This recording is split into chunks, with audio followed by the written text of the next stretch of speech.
तो उसको हम फास्ट ट्रैक में सही नाम में दोनों हमें कवर करना है।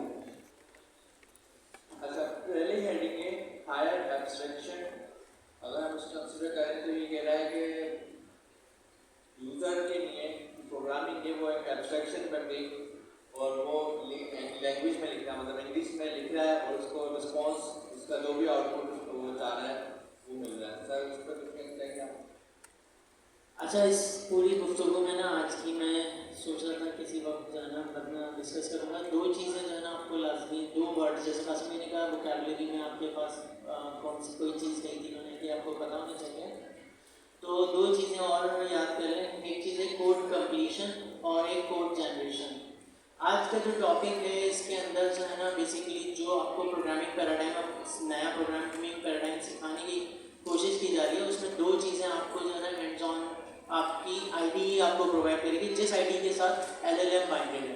कोड कंप्लीशन क्या है कि मैं अपना प्रोग्राम कर रहा हूँ, मैं अभी उससे कोई हेल्प नहीं ले रहा, लेकिन वो मुझे नेक्स्ट जो है ना वो टोकन, नेक्स्ट वर्ड जो है ना, नेक्स्ट मेरी स्टेटमेंट का जो भी मैं स्टेटमेंट करने जा रहा हूँ वो बता रहा है इसका नेक्स्ट पार्ट ये हो सकता है। That is code completion. Code generation की आज पूरी class actually was all about code generation, कि मैं उसे ह्यूमन नेचुरल जो है वो प्रोग्रामिंग यानी नेचुरल लैंग्वेजेस क्या है, human spoken, human understandable languages, मैं उसमें अपना एक यूज केस प्रॉब्लम स्टेटमेंट बता रहा हूँ और मैं उसे बता रहा हूँ इसका प्रोग्राम लिख कर दो।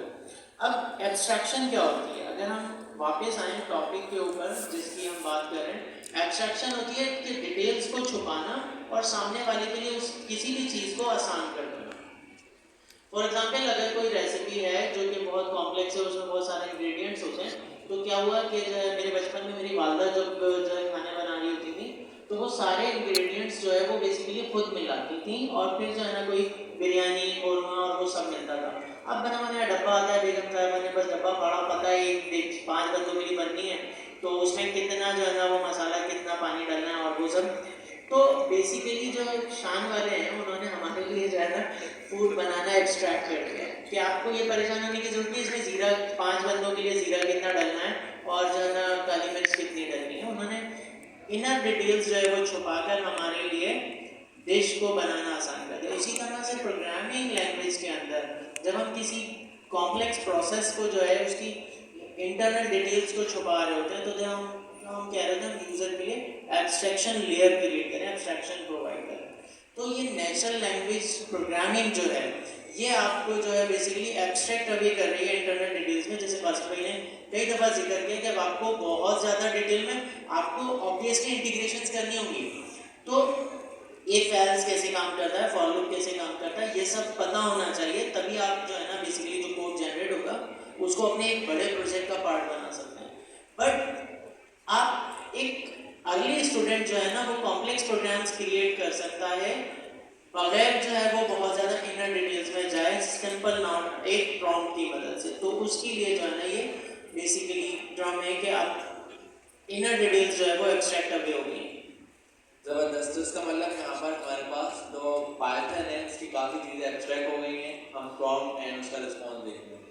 अच्छा, ऑटो जनरेटेड कोड का कॉन्सेप्ट ये आता है कि आप ये सपोज करें जो आप प्रॉम्प्टिंग कर रहे हैं, आपने ऑर्केस्ट्रा देखा होगा ना, जो पूरे म्यूजिक की टीम होती है, जिस तरीके से पूरा वो डायरेक्शन जारी थी किसको क्या नोट्स लेनी और क्या म्यूजिक प्ले करना है, तो उसी तरीके से आप प्रॉम्प्ट के थ्रू अपनी कोडिंग को डायरेक्शन दे रहोगे अलग अलग कि किस कोड में क्या डिस्प्ले देना है, क्या आउटपुट देना है और किस तरीके से चलना है। तो यहाँ पे लास्ट वाली लाइन इसी बारे में लिखी हुई है कि might start feeling more like being the director of an orchestra than the violin in the field।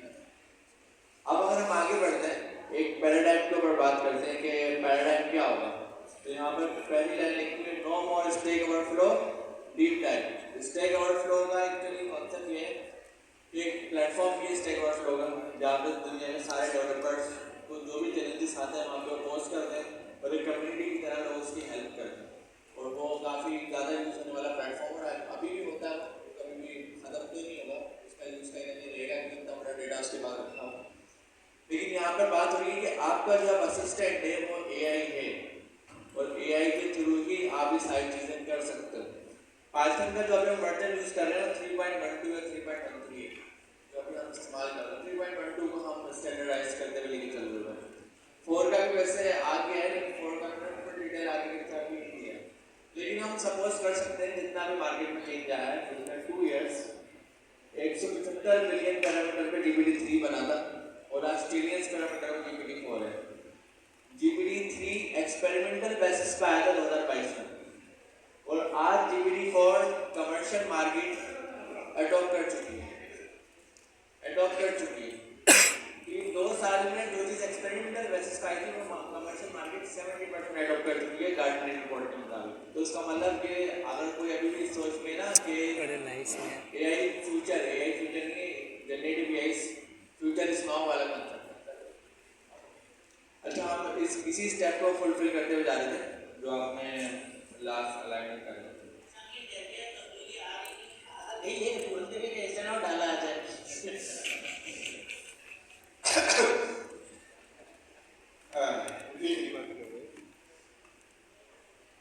अच्छा, आपका टाइम कम लगेगा, कितना टाइम हो गया?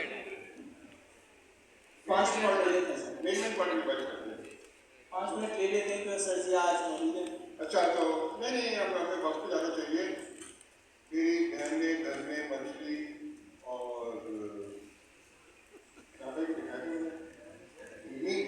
मैश और फ्राई बनाए तो ठंडी हो गई। अकेले खाओगे? उदास कर रहा हूँ, नहीं बात तो सही कह रहा हूँ, मगर मजाक के अंदाज में कह रहा हूँ। आप लोगों से एक ही नहीं बचे ना सच का, 2 बातें बोलो। अच्छा, तो अमीन हम जल्दी क्वेश्चन आंसर में ना मैं सवाल पूछूंगा ताकि रिवाइज हो जाए। आप दोनों ना तीनों तेजी से जवाब दीजिए। नंबर 1, जब आप डिबेटर नोटबुक खोलते हैं गूगल कॉलेज क्या गूगल कॉलेज खोलते हैं तो पीछे क्या होता है? कोई मॉड बना रहे हैं तो फाइनेंशियल कोई चीज आपके लिए खरीदेगा बेचेगा तो वहाँ पे तो प्रॉब्लम हो जाएगी अगर वो की लीक हो गई। तो इसलिए हम उसको सीक्रेट की से वेरीफाई करते हैं। सीक्रेट की घर की चाबी। इसी तरह आपके पास जो भी डिजिटल एसेट्स हैं उनकी जो चाबी होगी वो पासवर्ड होगा। वो पासवर्ड कभी भी हम डायरेक्टली किसी भी प्लेटफॉर्म के ऊपर डायरेक्ट स्टैटिक कोड में नहीं मैं लिख सकता हूँ my password is equal to Pakistan जिंदाबाद। तो अब माई पासवर्ड के अंदर अगर मैं यहाँ पे दिखाता माई पासवर्ड का वेरिएबल उसके सामने उसकी वैल्यू लिखी हुई दिखती। अब हर बंदे को मेरा पासवर्ड पता चल जाता पाकिस्तान जिंदाबाद। कितनी बड़ी प्रॉब्लम है। ईमेल एड्रेस आप सबको मेरा पता है, पासवर्ड भी यहाँ देख लिया तो आप ट्राई कर सकते हैं। वो तो 2 फैक्टर ऑथेंटिकेशन मैंने लगाई हुई, मेरे पास मैसेज आ जाएगा आप आगे जा ही नहीं सकेंगे, लेकिन अटेम्प्ट तो कर पाएंगे हैकिंग करने की। तो अब क्या हुआ, उस चीज को रोकने के लिए कोई भी सेंसिटिव इंफॉर्मेशन जो होगी उसको हम हाइड करवा के सेव करवाएंगे। तो हाइड करवा के सेव करवाने के तरीके को हम क्या कहते हैं, सीक्रेट कीज। इस तरह बनाई जा सकती है। नेक्स्ट वाला जो पोर्शन है उसके ऊपर जाते हैं, फोल्डर। हमें ये क्या चीज है थोड़ा इसके बारे में बताएं और काउंटिंग क्या होती है। किसका Gemini API की का यूज क्या है? API कीज का Gemini कीज का वो जनरेट करती है। तो गूगल का API कीज जो है ना आपकी ऑथेंटिकेशन APIs की ऑथेंटिकेशन के लिए इस्तेमाल होती है। जब सिस्टम्स एक दूसरे से बात कर रहे हैं तो ट्रस्टेड सिस्टम है या नहीं। जैसे जब मैं किसी प्लेटफॉर्म पे लॉगिन कर रहा हूँ तो मैं यूजर आईडी पासवर्ड से पहचाना जाता हूँ। जब एक कंप्यूटर प्रोग्राम जो है आपके प्रोग्राम से बात करेगा तो वो ऑथेंटिक जगह से आ रहा है, ऑथेंटिक प्रोग्राम है या नहीं है। वो API की मदद से OAuth ऑथेंटिकेशन मैकेनिज्म्स कुछ बनाए गए थे, ओपन ऑथ मैकेनिज्म्स, उनमें सबसे सिंपल API की था। Gemini की यूज करेंगे? सॉरी Gemini की यूज करेंगे? अच्छा, इसको ऐसे एक्सप्लेन करना भी सर ने क्या बात बोली है। जब आप किसी का थर्ड पार्टी कोई टूल यूज करते हो ना तो वो आपको बोलता है कि आप मुझे टूल 2 तरीके से यूज कर सकते हो, या तो आप अपने नाम से यूज करोगे या अब वो आपको कौन सी सर्विस प्रोवाइड कर रहा है। ठीक है, जाहिर है जब कोई एक बहुत सी चीज होती है तो एरोनोमस कर देते हैं, वो फायदा नहीं देते हैं। तो जेमिनाई जो आपका सवाल है वो बाकी स्टूडेंट्स को रिपीट कर रहा हूँ, ये पूछना है। जेमिनाई जो है एक API देता है जिससे हम इन फ्यूचर अपना कार्ड भी लगा सकते हैं, अभी भी ऑप्शन है तो हम वो API यूज कर सकते हैं, उसकी सर्विसेज का अपने पास यूज कर सकते हैं। ठीक है, उस सूरत में API की आती है। अभी हम उस टॉपिक पे नहीं है, API की बात है, वो एक डिफरेंट टॉपिक है, उस पर जाएंगे। लेकिन फिर सवाल आता है कि जेमिनी कैसे यूज हो रहा है इसमें, क्योंकि वो दोनों गूगल की प्रोडक्ट है, गूगल कॉलर्स की और जेमिनी की। तो अभी दोनों गूगल की प्रोडक्ट है, तो उसमें आपस में इंटरलिंक करेंगे। तो जब आप कॉलर्स पर आगे कोडिंग करते हो तो बाय डिफॉल्ट इंटीग्रेटेड है जेमिनी, आपने अलग से कोई एफर्ट्स नहीं करनी, ठीक है। हमारा जो बिल्कुल बहुत सिंपल अलग चीज थी, मैं शॉर्ट नोट में रिपीट कर रहा हूँ, आप ये सब कंसीडर करें। इस वक्त जो आप डेवलपमेंट कर रहे हो क्लाउड डेवलपमेंट कर रहे हो, तो इसका मतलब इस वक्त जो मुझे इंफ्रास्ट्रक्चर मिला हुआ है, जिसकी मैं रिसोर्सेज को इस्तेमाल कर रहा हूँ, यूटिलाइज कर रहा हूँ, वो मेरा अपना कंप्यूटर नहीं है, बल्कि वो किसी का क्लाउड है, और वो क्लाउड मुझे गूगल ने प्रोवाइड करा हुआ है। गूगल कॉलर्स के नाम से वो सर्विस मेरे पास एक्सेसिबल है। नॉर्मली हमारे लैपटॉप में जितनी रैम और जितना प्रोसेसर और हमारे पास स्टोरेज एंड नेटवर्क की पावर होती है, उतनी पावरफुल चीज हम इसमें रन कर सकते हैं, प्रोसेस कर सकते हैं। लेकिन ब्राउजर हमारे पास एक ऐसा डायनेमिक एनवायरनमेंट प्रोवाइड कर सकता है हमें, जिसमें हम बेतहाशा हाईली स्केलेबल चीज को अपने लो क्वालिटी या लो स्पेक के लैपटॉप से भी एक्सेस कर सकते हैं, अगर हमारे पास बस इतनी रैम हो कि ब्राउजर के अंदर जितनी चीज को लोड कर ले। कंसीडर अभी हम नहीं करते। अभी आपको थोड़ी देर पहले सर कासिम ने क्या दिखाया था कि आप अपने सिस्टम के ब्राउजर से यहाँ पर जो एनवायरनमेंट इस्तेमाल कर रहे हो, मैं टेक कमेंट आगे दिखाया, उसमें T4 का GPU यूज हो रहा है, और T4 के GPU से आगे अगर मैं यहाँ दिखाऊँ A100 का GPU लिखा हुआ है। A100 का GPU अभी यहाँ पर हिडन आ रहा है, क्योंकि पेड अकाउंट पे फ्री में नहीं है। अगर मैं उसको परचेस करने जाता हूँ तो ऑलमोस्ट $12,000 इसकी कॉस्ट है इस GPU के परचेस करने की। फिर मुझे अपने हार्डवेयर को उसके मुताबिक कंप्लाई करना है कि वो एडजस्ट होकर उसमें चल जाए मेरे हार्डवेयर में। फिर उसकी इंस्टॉलेशन और 10 प्रोसेस होंगे जो मुझे करने पड़ेंगे, फिर उसका ऑर्डर भी करना हो। तो यहाँ से बैठे बैठे थ्रू द ब्राउजर मुझे एक इन्वायरमेंट मिल गया जिसमें GPU सेटअप है। अब मेरे लैपटॉप में GPU हो या ना हो, फिलहाल इससे इतना फर्क नहीं पड़ेगा, क्योंकि मैंने किसी और की सर्विस मैंने फ्री में ले ली या रेंट में ले ली, अभी फिलहाल फ्री में। ये वाली बात तो बोले जो आपको बता दूंगा। हमारे पास गूगल पे की कॉलर्स मौजूद था, ये जिस तरह हम गूगल के जीमेल पे जाते हैं इसी तरीके से गूगल ने कॉलर्स बनाया है। आप इवन किसी भी रिसर्चर से मिलेंगे जो यही पे रिसर्च कर रहा हो, कॉलर भी यूज करता हूँ मिलता है मुझे ज़्यादातर, कोई कैगल यूज कर रहा होता है ज़्यादातर कॉलर पे ही लिंक है। सही सर बताएंगे आपको। जो ऑर्गेनाइजेशंस हैं, जैसे जो इंडिविजुअल कंट्रीब्यूटर्स हैं वो कोलैब यूज कर रहे होते हैं, ऑर्गेनाइजेशन बहुत सारी सेज मेकर कर रही है। लेकिन ये बात सही है कि जो GCP पर है वो कोलैब कर जाएंगे, जो AWS पर है वो सेज मेकर पर जाते हैं। लेकिन एक्चुअली होस्टेड एनवायरनमेंट तकरीबन एक्सपीरियंस आपको सेम मिलेगा, चाहे आप सेज मेकर पे हो या जो है आप कोलैब पर हो। नाइस, ठीक है। तो आपको एक्सपीरियंस मिलेगा। जब हम इस colab.research.google.com पे गए तो जो भी साइन अप लॉगिन का प्रोसेस होता है वो तो कॉमन प्रोसेस है। तो यहाँ पे आपके पास एक प्लस का बटन आया था, इससे नोटबुक एक क्रिएट होगी। नोटबुक मतलब हम इसमें कुछ राइट करने जाएंगे, कुछ लिखिए। तो हमने कहा ठीक है नोटबुक क्रिएट तो हो रही है, सेव कहाँ हो रही है? तो जब हम अपने गूगल ड्राइव पे गए, गूगल ड्राइव के ऊपर हम पाई ड्राइव का ऑप्शन आता है, आप सब लोग यूज करते होंगे इसको। फिर यहाँ पर एक डायरेक्टरी या फोल्डर उसका कंसीडर करने ये मिला कॉलर नोटबुक के नाम से। तो यहाँ पर बहुत सारी फाइल थी जो आप कॉलर में क्रिएट कर रहे थे, इसका मतलब हमारी फाइल जो है वो क्लाउड पे सेव हो रही है। अब एक अच्छी बात है जो गूगल ड्राइव को यूज करता है, उसको पता है गूगल ड्राइव पे शेयर का ऑप्शन होता है, तो ये मैं किसी से इजीली शेयर कर सकता हूँ, तो ये बड़ा आसान हो गया। और मेरे पास सेव भी रहेगा जब तक गूगल ड्राइव है। फ्री में 15 GB का एक्सेस मिलता है गूगल ड्राइव का। I think more than enough है अभी इनिशियल लेवल पे आपके लिए। आगे का जो एडवांस लेवल है वो हम बाद में बात करेंगे। अब गूगल ड्राइव पे मेरे पास यहाँ पर वो कॉलम्स की फाइल रखी है जो मैंने क्रिएट की, और वो कॉलम की फाइल में क्रिएट हुई थी वो यहाँ से हुई। जब कॉलम की फाइल मैंने क्रिएट कर दी तो हमने पहली चीज क्या एक्सपीरियंस करी, पहली चीज हमने एक्सपीरियंस ये करी, इसके सेल में जो मैं प्लस करके एक नया सेल डाला हूं, प्लस करें तो टैब है फोल्डर्स के अंदर ही। यहाँ पे तीसरा जो टैब होता है वो क्या है दोस्तों आपके पास, माउंट ड्राइव। ये क्या चीज होती है? माउंटिंग का कॉन्सेप्ट बड़ा सिंपल है। आप सपोज करें आपके पास कोई मेमोरी कार्ड या USB एक्सटर्नल कभी आपने अपनी लाइफ में कैरी करी होगी या किसी और के पास देखी होगी, देखिए ना, उसमें कुछ डेटा होता है जो इमेजेस होती है नॉर्मली। जब आप उसको अपने लैपटॉप से या किसी PC पीसी से कनेक्ट करते हैं तो जो डेटा मेमोरी कार्ड में या यूएसबी में मौजूद होता है वो आपके लैपटॉप में एक्सेस हो रहा होता है या आपके कंप्यूटर में एक्सेस हो रहा होता है। तो आप वहाँ पर क्या इमेजिनेशन सोच सकते हैं कि बैकग्राउंड पे क्या हो रहा है, क्या मेरा मेमोरी कार्ड का सारा डेटा लैपटॉप में आ गया या वो मेमोरी कार्ड भी रखा हुआ है। अभी तो मैंने मेमोरी कार्ड लैपटॉप से अटैच करा, मेमोरी कार्ड की फाइल आ जाती है पीसी में, देखा होगा, उससे डबल क्लिक करके ओपन करा, मैंने देखा तो मेरी इमेजिनेशन।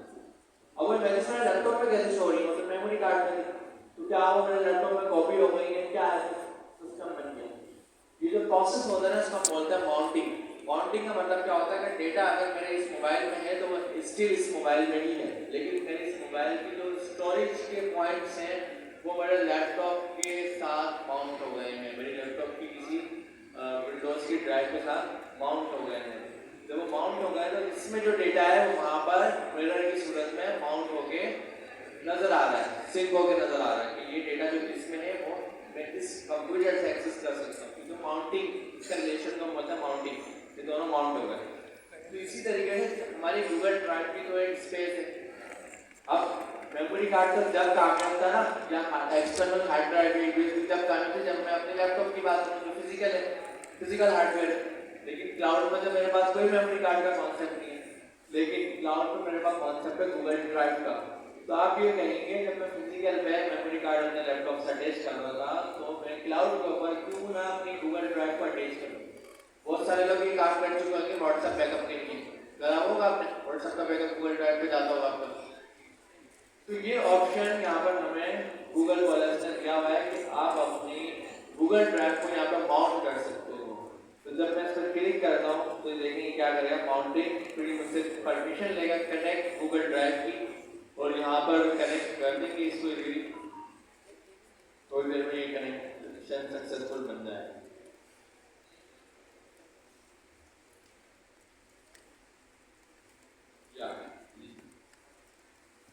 अब आप देखते हैं आपके पास ड्राइव्स के नाम का एक फोल्डर है।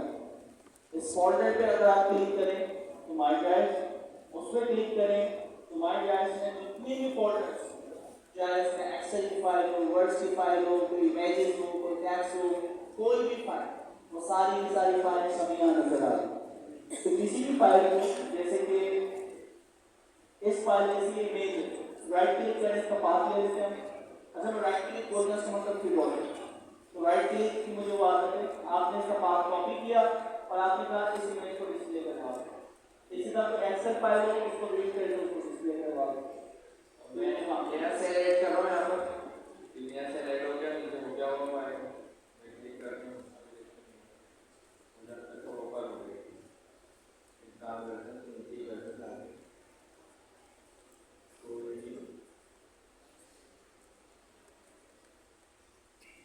टास्क और सेंटर में हो गया, ठीक है। अब हमें टास्क क्या करना है, मैं इसको रीड करके डिस्प्ले करवा दूँ। ये इमेज हमारे पास थी गूगल ड्राइव पर, हमने गूगल ड्राइव को हमारी गूगल कॉलेज के साथ माउंट कर दिया। अब जो गूगल ड्राइव में इमेज हमारे पास स्टोर है उसका पाथ मैं यहाँ पे क्लिक करता हूँ, पहले यहाँ पे पाथ को भी करता हूँ। अब हम यहाँ पे कुछ फॉर्म पास करते हैं जिसमें हम बोलते हैं ये मेरे गूगल ड्राइव का इमेज है, जिसको क्या करवाना है, इसको डिस्प्ले करवा दूँ। डिस्प्ले। अब दूसरा कोई एक्सेल फाइल पे लेंगे जिसके अंदर अपना डेटा कोई भी हो, स्टूडेंट का है कुछ भी, उसके ऊपर कोई प्रोसेस करवा लो। पहले हमने इमेज वाला प्रोसेस करा, डिस्प्ले करा, तो ये पाइथन का कुछ कोड लिख दिया जो कि बड़ी मेहनत से है, लिखा आपके सामने, आप सब थोड़ी देखेंगे यहाँ के बच्चे मैंने थोड़ा लिख दिया ऐसे की बात। चलिए आप प्ले के बटन पे क्लिक कर दें और जो भी इमेज थी उसको प्रिंट करा दें, ठीक है। तो ये कैसे पॉसिबल हुआ, ये सारा कोड फॉर्म में हमें लिख के दिया है। अब हमने कहा इमेज कॉन्सेप्ट तो इस बात समझ आती है। अब कोई प्रोसेसिंग हम किसी स्पेसिफिक डेटा सेट पे कर रहे हैं तो डेटा सेट बनाना पड़ेगा, या मैं देखते हैं मेरे पास कोई डेटा सेट रखा हो, देखना करना क्या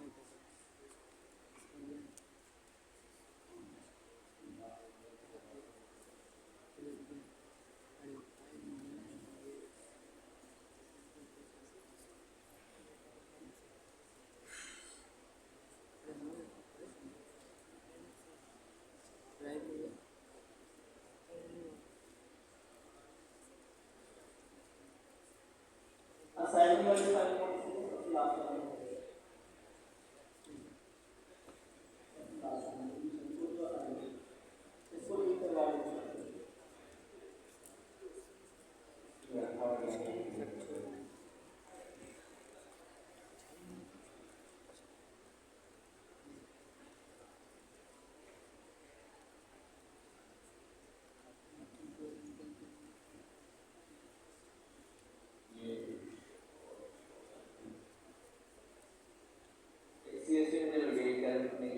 सैंपल अच्छा मेरे साथ एक्सेल की आपके पास कोई फाइल होगी तो आप कहेंगे इस फाइल को रीड करें तो प्रोसेस करें जो प्रोसेसिंग आप करवाना चाहते हैं तो आप गूगल ड्राइव से भी कनेक्टिविटी कर सकते हैं। अच्छा इसी के अंदर आसान है ना कोई मुश्किल नहीं आपकी गूगल ड्राइव कनेक्ट हो गई जैसे यूएसबी आप लगाते हैं कॉलेज की मशीन के ऊपर जो 10 लाख की मशीन थी उस मशीन में गूगल ड्राइव की जितनी चीज़ें रखी थी वो सारी चीज़ें एक्सेसिबल हो गई जब एक्सेसिबल हो गए आप उसको कमांड में जो प्रोसेसिंग करवाना चाह रहे हैं वो आप करवा सकते हैं। अच्छा जो लास्ट वाला क्या है हिडन पे ही क्या है माउंटिंग के बराबर ठीक है माउंटिंग के बराबर में हमारा जो हिडन फाइल्स का ऑप्शन आ रहा है कि हिडन फाइल्स क्या होती है क्लिक करते हैं ये देखिए डॉट कॉन्फिग की फाइल आ रही है एक्चुअली हिडन फाइल का मकसद क्या बनाना कि जो फाइल यूजर के इस्तेमाल की नहीं है मतलब काम की फाइल है यूजर को उसका कुछ इंटरेक्शन नहीं होना कुछ ज़्यादा देना नहीं तो उसको हिडन में रख देना है ताकि यूजर उसको गलती से भी जाकर एडिट ना कर दे या कुछ और कंसीडर ना कर ले लेकिन होती वो काम की है लास्ट के अंदर कुछ चीजें बात ये दो जो आपको ग्रेटर देन लेस देन का सैंपल दिखा ठीक है जो हमारा कोड स्निपेट है कि यहाँ पर केस हम कोई फिल्टर करना चाह रहे हैं और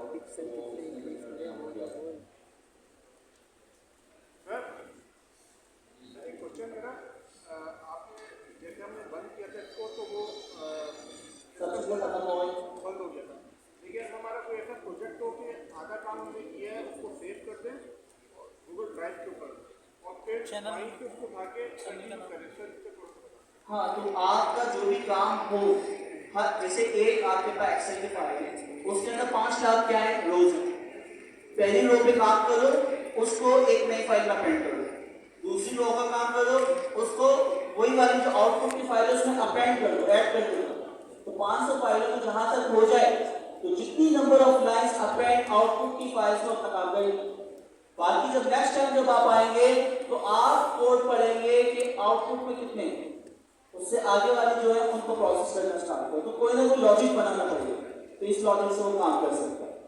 जैसे इस पे जो है ना मैं एक अपनी एग्जांपल बताऊं कि चंद साल पहले जब मास्टर्स कोर्स प्रोजेक्ट के लिए मैं काम कर रहा था स्टैंडिंग फिल्टरिंग का तो वो तकरीबन जो कॉर्पोरा था वो 4-5 GB का ऊपर था तो जैसे कि आर्मी ने जो है बेसिकली डिमॉन्स्ट्रेट किया था कि गूगल ड्राइव माउंट कर ली थी हमने भी क्या किया कि सबसे पहले अपनी CSV एक जो है सबसे पहले तो वो डिफरेंट जो है डिस्टिंक्ट प्लेसेस से डेटा सेट्स जो है वो कंबाइन किए गए थे तो उन सब की डिफरेंट CSVs जो है वो गूगल ड्राइव पर अपलोड कर ली उनको फिर जो है बेसिकली रीड किया डेटा फ्रेम्स में कॉन्केटिनेट किया और सेव कर लिया सिंगल CSV हो जैसे काफी मैंने कहा कि इस एक स्टेप हो उसके बाद एक स्टेप था कि डेटा को क्लीन करना डेटा क्लीनिंग में जो डिफरेंट टास्क की कैरेक्टर्स थे जो नॉन इंग्लिश थे उनको फिल्टर करना है डीडुप्लीकेशन करनी है डुप्लीकेटेड रोज को रिमूव करना है तो क्लीन डेटा सेट जो है क्रिएट किया उसको स्टोर कर दिया फिर अब डेटा को रीड करना है ऑब्वियसली कन्वर्सन जॉब होता है मेमोरी और टेस्ट यूटिलाइजेशन फिर उसको जो है डिफरेंट टास्क है तो उसकी जो है एक रिप्रेजेंटेशन वेक्टर में हमें क्रिएट करने थे तो उसकी बाइट्स की इंफॉर्मेशन हमने उसको यानी एम्बेडेड जो है वो हमने एक रिप्रेजेंटेशन बनाई थी ताकि हम नेटवर्क को जो है वो पास कर सकें नंपाई के एरिया एक्चुअली तो उसको नंपाई के एरिया को जो है ना बेसिकली सीरियलाइज करके स्टोर करके अब वो ऐसा था कि जब भी हमें काम करना है मॉडल में कोई तब्दीली है तो एवरी टाइम मॉडल में तब्दीली है कुछ करना है वो डायरेक्ट सिर्फ नंपाई के एरिया लोड की और मॉडल को फीड कर दी तो उससे जो है वो स्टेप जो है आपका काफ़ी बेहतर होता था हर दफ़ा वो सारे आपको स्टेप्स नहीं करने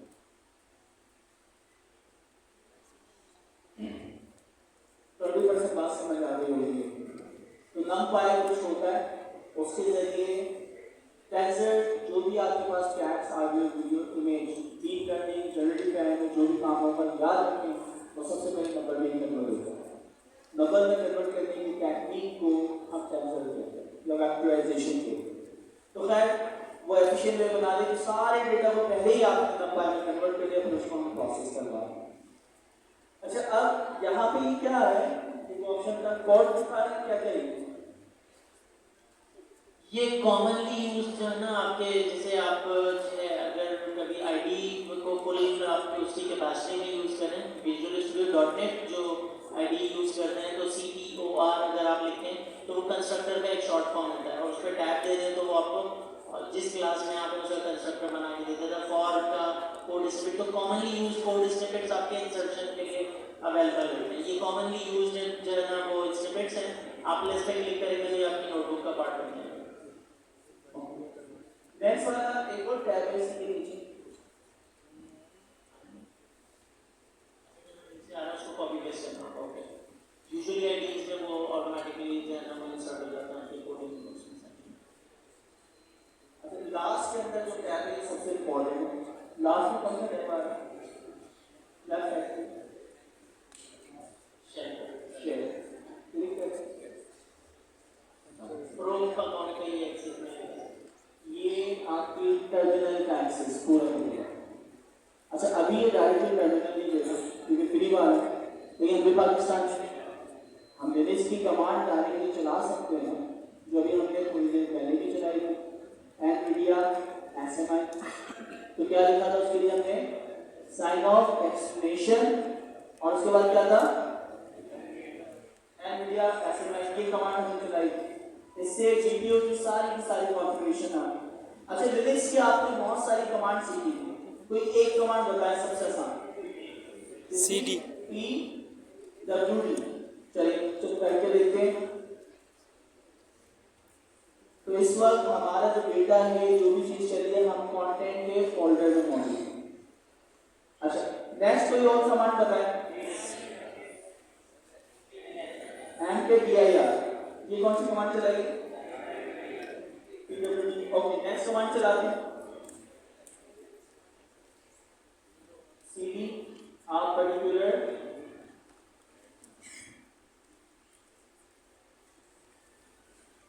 अब PWD करके देखते हैं, वैसे हम वहीं पे वहीं दिखाएंगे। LS से क्या होगा दोस्तों? तो आपकी करंट डायरेक्टरी पे जितनी भी फोल्डर सब डिटेल आ जाएगी, MKDIR तो न्यू DIR इसका मसली है नहीं, लेफ्ट साइड पर देखते हैं फोल्डर के टैब में बनना चाहिए, रिफ्रेश करिएगा जरा, बन गई। तो वेरीफाई भी हम करते जा रहे हैं क्या वाकई कमांड चल रही है। फिर उसके बाद LS की कमांड चेंजेस आ जाएगी, कोई और कमांड